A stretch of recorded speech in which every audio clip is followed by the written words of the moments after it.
집에서 혈당 낮추는 20가지 비법. 선착순 무료 발송해드립니다. 여러분들의 당뇨 졸업을 위해 당뇨스쿨의 핵심 비법만 모았습니다. 지금 신청하시면 7일간 문자로 보내드립니다. 댓글에 있는 링크나 아래 번호로 지금 바로 신청하세요. 안녕하세요. 당뇨 졸업을 돕는 당뇨스쿨의 한의사 이혜민입니다. 오늘은 발저림에 대한 이야기를 해볼 텐데요. 당뇨 발저림은 말초신경병증이라고 하죠. 굉장히 많은 당뇨인들이 겪고 있는 합병증입니다. 3명 중에 1명의 당뇨인이 당뇨 발저림을 겪고 있다고 하는데, 당뇨 발저림이 생기면 그냥 포기해버리고 방치하고 하시는 분들이 많더라고요. 근데 그렇게 되면 결국 괴사로 이어져서 절단을 할 수 있기 때문에 반드시 치료해야 하는 합병증인데, 치료가 가능합니다. 그래서 오늘 치료가 가능한 이유, 그리고 어떻게 하면 치료할 수 있는지까지 자세하게 설명드리도록 하겠습니다.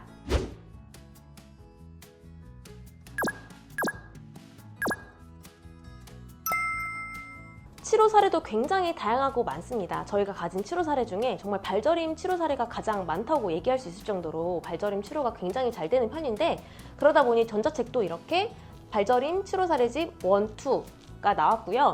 그리고 발저림을 방치했다가 괴사까지 갔었던 40대 초반의 남성분이신데, 병원에서는 이 3개 발가락을 절단해야 한다 이렇게 말을 했다고 하는데, 40대 초반이었던 이 남성분은 내가 아직 젊은데 어떻게 발가락을 절단할 수 있겠냐 라면서 한약 치료를 하러 오셨습니다.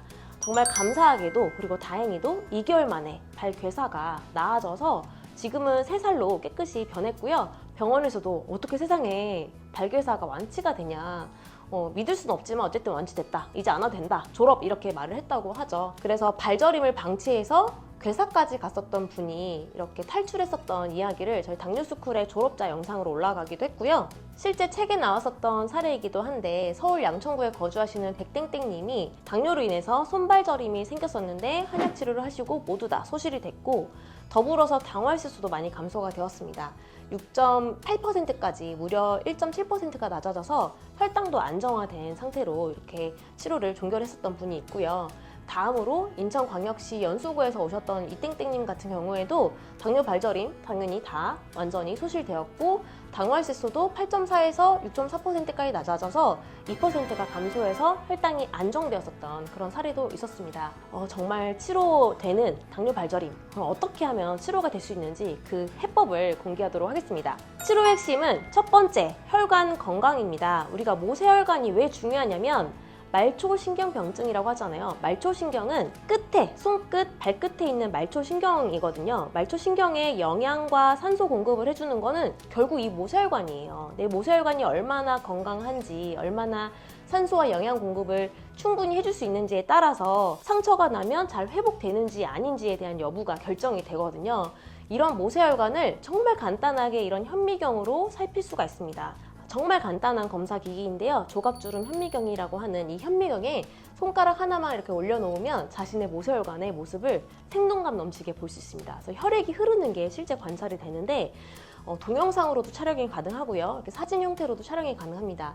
왼쪽에 보이는 게 정상 혈관이에요. 이런 혈관으로 말초까지 영양과 산소 공급을 하면 증상이 없겠죠. 불편함이 없을 겁니다. 정상 혈관은 이렇게 관이 기다랗게 생기고 빨간 혈액이 흐르는 게 보입니다. 혈액이 도는 게 실제로 눈으로 보이고요. 관이기 때문에 가운데는 비어 있어야 해요. 그런데 문제는 대부분의 모세혈관이 변형이 되었다는 겁니다. 저를 포함해서 90% 이상이 약간 혈관이 정상적이진 않은 상태이거든요. 그래서 90%의 사람들이 모세혈관이 이렇게 생겼다고 생각하실 수 있는데, 형태는 정말 다양하지만 정상 혈관과 다르게 뭔가 구불구불하거나 희미해져 있거나 짧거나, 아니면 관이 중간에 이렇게 비어 있어야 되는데 뭔가 좀 뭉쳐져 보이거나, 이런 모습을 보이게 되는 게 바로 비정상 혈관입니다. 실제 저희가 치료를 해보니까요, 당뇨 발저림 증상이 소실되면서 동시에 혈관도 이렇게 개선이 되더라고요. 5개월 동안 한약 치료를 하셨던 분의 처음 오셨을 때 모세혈관 모습입니다. 보이시나요? 혈관이 짧아요. 짧고, 그 다음에 꼬아져 있고 희미하고, 그래서 이런 모세혈관으로 손끝 발끝에 영양 공급을 하려고 하니 잘 안 되겠죠. 발저림 상태가 굉장히 심한 상태로 오셔서 이분은 발바닥에 피가 안 통하는 느낌이다, 저린다, 찌릿한다, 이런 얘기를 호소하셨는데, 한약 치료 5개월 만에 그런 증상이 모두 사라지셨습니다. 그리고 혈관이 이렇게 이뻐졌어요. 정말 깜짝 놀랐었던 사례이기도 한데 저희가 실제 혈관 검사를 해보면 그냥 혈당이 높아서 오셨던 분들, 당뇨약을 좀 끊고 싶다, 단약을 목적으로 오시는 분들, 이런 분들에 비해서 합병증으로 오시는 분들이 훨씬 모세혈관이 안 좋고요. 망막병증, 말초신경병증, 또는 신증 이런 합병증으로 오시는 분들의 모세혈관 상태가 정말 안 좋고요. 그런 분들이 정말 치료가 되고 한약을 먹고 생활 개선을 하면 모세혈관의 형태가 정말 이뻐집니다. 전후 사진이 정말 명확하게 바뀌는 게 바로 합병증 분들의 모세혈관 상태더라고요. 모세혈관이 바뀌면 당뇨 발저림 증상도 반드시 나아질 수 있습니다. 두 번째, 간 건강도 중요합니다. 우리가 간 기능이 왜 중요하냐 이거를 한의학적으로 좀 설명을 해야 될 것 같아요. 간은 한의학에서 간주근이라고 해서 근육을 주관하는 장기라고 얘기를 합니다. 그래서 이렇게 근육에 나타나는 모든 증상들은 간 기능이 좋지 않아서 생기는 증상이다라고 이야기를 하는 것이죠. 그래서 한의학에서 근육병은 간병으로 보는 거죠.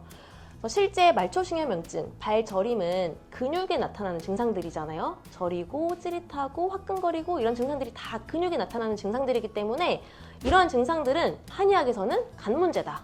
이거는 간 기능이 좋아져야 한다 이렇게 보고 있는 것입니다. 실제 한의원에서 발저림을 치료할 때는 간 기능이 좋아지는 한약재를 많이 처방을 하고 있어요. 그렇다고 하면 여러분이 집에서 스스로 발저림을 완화할 수 있는 꿀팁 두 가지를 먼저 설명을 드릴게요.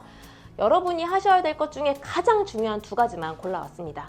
첫 번째는 수면이에요. 수면이 혈관 건강에 왜 좋고 간 기능이 왜 좋은지를 설명을 해야 될 텐데 일단은 간은 정말 할 일이 많습니다. 500가지가 넘는다고 해요. 그래도 그나마 회복하고 쉴 수 있는 시간이 수면하는 동안입니다. 그래서 우리가 정말 잠을 잘 자고 꿀잠을 자고 깊이 자야 간이 그나마 좀 회복을 하고 힘을 낼 수 있는 시간이거든요. 그래서 수면이 간에 좋다, 중요하다 이런 얘기 드릴 수 있겠고 그다음에 혈관 건강에는 왜 중요하냐면 우리가 눈을 뜨면 이미 청소된 혈액을 그냥 쓰기 바쁘거든요. 그런데 눈을 감고 잠이 들어가면 그때부터 혈액을 청소한다고 합니다. 전신에 있는 혈액을 간에서 청소하기는 하는데요. 이거를 한 4시간 동안 청소를 해서 3, 4시간 동안 손끝, 발끝까지 전신으로 보내주는 시간이 또 걸린다고 해요. 그래서 총 7, 8시간을 자야 혈액을 청소를 해서 전신에 공급을 해주는 것까지 걸리는 시간이거든요. 그래서 저녁에 7시간 이상 숙면을 하는 게 혈관 건강에도 굉장히 중요합니다.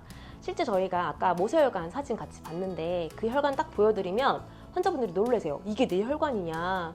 어떻게 이런 혈관으로 전신에 영양 공급을 하면 문제가 많겠다. 너무 걱정된다. 이거 어떻게 해야 되냐? 라고 이제 걱정돼서 말씀을 하실 때 저희가 수면 중요합니다. 이런 이유 때문입니다 라고 말씀드리면 내가 수면이 중요한지 몰랐는데 오늘부터 잘 자야 되겠다 이런 깊은 공감을 하시거든요. 여러분도 수면 간과하지 마시고 꼭 지켜주시길 바라겠고요. 맨발 걷기 굉장히 중요하죠. 맨발 걷기도 간 건강과 혈관 건강에 모두 중요한데요. 일단 간 건강은 발바닥에는 모든 혈자리가 있다. 오장육부가 들어있다 이런 얘기 들어보셨죠. 그래서 발바닥을 계속 지압을 해주는 것만으로도 혈자리 지압이 돼서 당연히 모든 장부, 특히 간 건강에도 당연히 도움이 되고요. 그 다음에 맨발 걷기를 하면 지압과 접지가 되잖아요. 그래서 지압을 통해서 혈액순환이 만들어지고 그리고 접지를 통해서 혈액의 점성이 낮아집니다. 접지라고 하는 거는 어싱이라고 하는데 이 어싱을 통해서 혈액의 찐득찐득한 이 점성이 낮아지는 데 도움이 됩니다. 그래서 맨발 걷기를 하면 간 건강과 혈관 건강에 모두 도움이 되기 때문에 내가 발저림이 있다 이런 분들 병원에서 약 처방 받으면 약이 사실 근본적인 치료는 아닙니다. 병원에서 주는 약 처방들은 보통 진통제나 간질약이나 우울증 약들이에요. 그냥 증상을 순간적으로 그냥 완화시켜주는 약들이기 때문에 이 약을 먹을 때는 좀 증상이 잡히는 것 같다가 안 먹으면 다시 또 심해지고 그리고 계속 먹다 보면 또 내성이 생겨서 또 추가로 약을 계속 먹어야 하는 악순환이 발생을 하고 또 낫지도 않잖아요. 그래서 병원에서도 당뇨병성 말초신경병증 이거 안 낫는다. 그냥 괴사가 안 되길 바랄 뿐이다 라고 굉장히 보수적으로 얘기를 하는데 저희는 치료됩니다. 낫습니다. 이런 치료 사례들이 있었습니다. 이게 굉장히 자신 있게 말씀드릴 수 있잖아요. 그래서 여러분도 당뇨 발저림 이거 나을 수 있구나. 내가 한번 해보자 라는 생각으로 오늘부터 이 두 가지 꼭 실천을 해보시고요.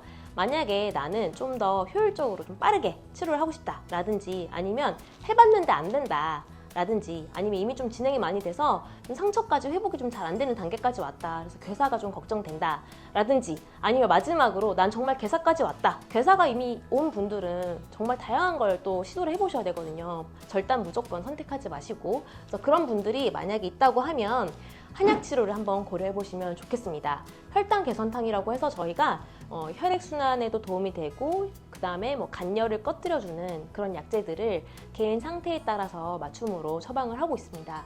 당귀, 청궁, 숙지황, 작약 이런 애들은 이제 사물탕의 대표적인 약재들인데 이런 약재들뿐만 아니라 인지도, 치자, 적작약, 생강, 대추 등등의 약재들을 활용을 해서 개인 상태에 맞는 혈당 개선탕을 처방을 하고 있는데요.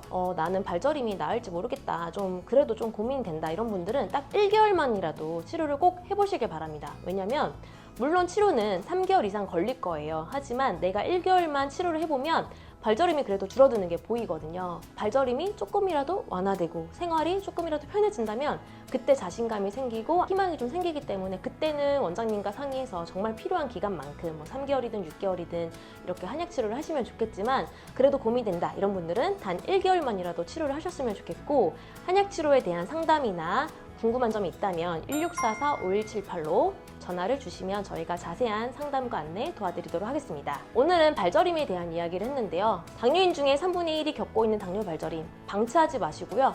꼭 치료하시고요. 치료할 수 있기 때문에 여러분도 도전하시고 그리고 필요하면 한약적 치료도 도움 받으셨으면 좋겠습니다. 그럼 다음 영상에서 뵙겠습니다. 감사합니다. 마지막으로 당뇨스쿨에 매주 3개씩 업로드되는 당뇨스쿨 영상 꼼꼼히 챙겨보기 힘드셨죠? 영상들 요약해서 카톡으로 보내드릴게요. 카카오톡에 당뇨스쿨이라고 검색해서 친구 추가하세요. 주 3회 업로드되는 영상과 월별 최신 뉴스, 당뇨인을 위한 제품 및 할인 정보 등을 매주 카톡으로 받아보실 수 있습니다. 아래 고정 댓글 확인하시고 지금 바로 카톡 친구 추가하세요.